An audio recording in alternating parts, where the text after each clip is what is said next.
Let's be honest, lately, turning on the news feels a bit like walking into a room where everyone is shouting.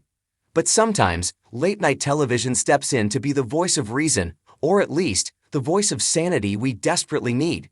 On Tuesday night, November 25, Jimmy Kimmel Live wasn't just about the laughs. It was a masterclass in calling out absurdity, defending genuine American heroes, and navigating the absolute surrealism of the current political landscape. If you missed the monologue, buckle up. Jimmy Kimmel didn't hold back, and frankly, after hearing what went down, you'll understand exactly why. The comment that stopped everyone cold. We've heard a lot of wild things over the years, but Kimmel zeroed in on a moment from last week that made collective jaws drop across the country. It started with a video released by 6 Democratic lawmakers, all of who share a crucial bond. They served in the military or the intelligence community. These aren't people who sit on the sidelines. They are individuals who have put their lives on the line for the United States. In the video, they urged members of the military to refuse illegal orders. A pretty standard constitutional concept, right? Well, not according to Donald Trump. In a response that Kimmel highlighted with sheer disbelief, Trump accused these 6 veterans of seditious behavior, punishable by death. You read that right, death. Kimmel, visibly baffled, leaned into the camera with that look we all know so well, the one that asks, is this real life? The old days versus reality. Kimmel didn't just let the comment hang there. He dissected the attempted cleanup operation. He played a clip from Friday, November 21, featuring Trump on his buddy Brian Kilmeade's radio show. Now, usually, hosts on friendly networks try to pitch softballs. But as Kimmel pointed out, even Kilmeade seemed to be sweating, doing everything in his power to get Trump to walk back the execution talk. In the clip, Trump doubled down. In the old days, if you said a thing like that, that was punishable by death. You could hear the panic in Kilmeade's voice as he tried to interject, reminding the former president that people were interpreting this as a literal threat and citing security concerns. But Trump wasn't letting it go. While he claimed he wasn't currently threatening them, he ominously added, "I would say they're in serious trouble. In the old days, it was death." That was the moment Kimmel couldn't stay silent. What old days are these? Kimmel asked, throwing his hands up. The Salem witch trials. We did not put Congress people to death in the old days. It was a funny line, but it carried a heavy emotional weight.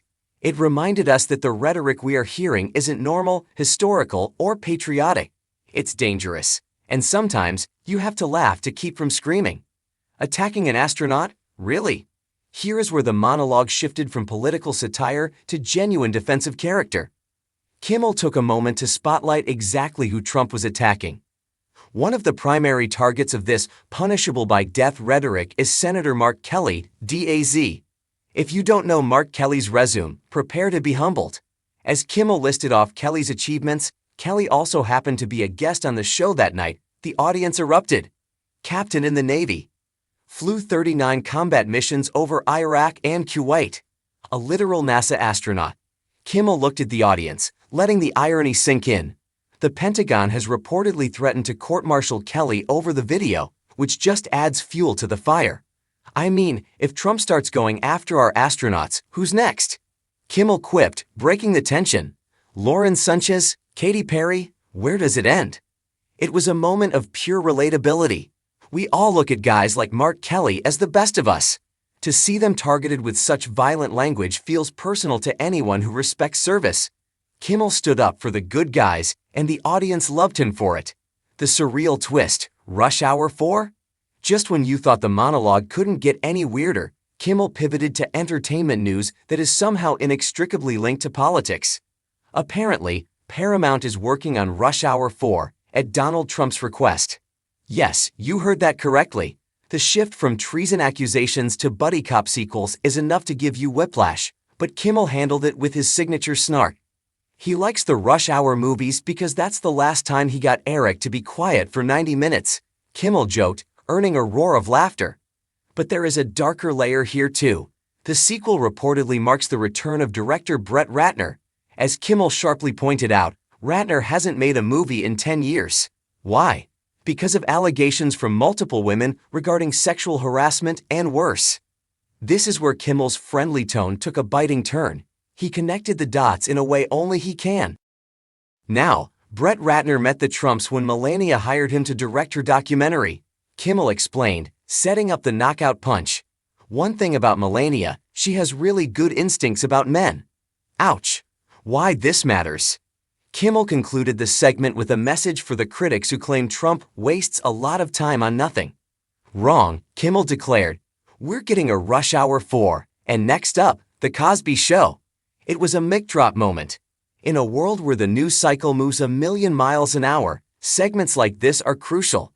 They help us process the anger, the confusion, and the sheer absurdity of it all.